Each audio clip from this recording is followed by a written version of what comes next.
أعوذ بالله من الشيطان الرجيم. بسم الله الرحمن الرحيم. قد خسر الذين كذبوا بلقاء الله حتى إذا جاءتهم الساعة بغتة قالوا يا حسرتنا على ما فرطنا فيها وهم يحملون أوزارهم على ظهورهم ألا ساء ما يزرون. وما الحياة الدنيا إلا لعب ولهو وللدار الآخرة خير للذين يتقون أفلا تعقلون.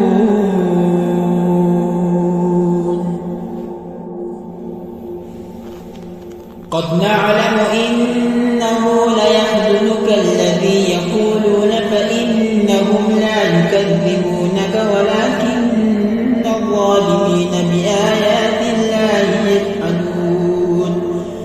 ولقد كذبت رسل من قبلك فصبروا على ما كذبوا وأوذوا حتى أتاهم نصرنا ولا مبدل لكلمات الله ولقد جاءك من نبأ المرسلين.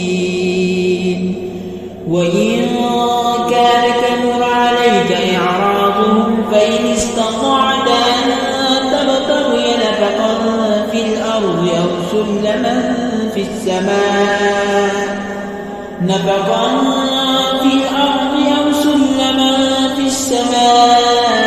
فتأتيهم بآياته ولو شاء الله لجمعهم على الهدى فلا تكونن من الجاهلين. إنما يستجيب الذين يسمعون والموتى يبعثهم الله ثم إليه يرجعون.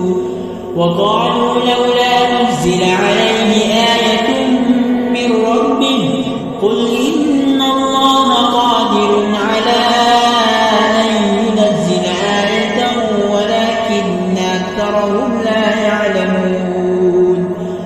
وما من دابة في الأرض ولا طائر يطير بجناحيه إلا أمم أمثالكم ما فرطنا في الكتاب من شيء ثم إلى ربهم يحشرون. والذين كذبوا بآياتنا صم وبكم في الظلمات من يشاء الله يضلله ومن يشاء يجعله على صراط مستقيم. قل أرأيتكم إن أتاكم عذاب الله أو أتتكم الساعة أغير الله تدعون إن كنتم صادقين بل إياه تدعون فيكشف ما تدعون إليه إن شاء وتنسون ما تشركون.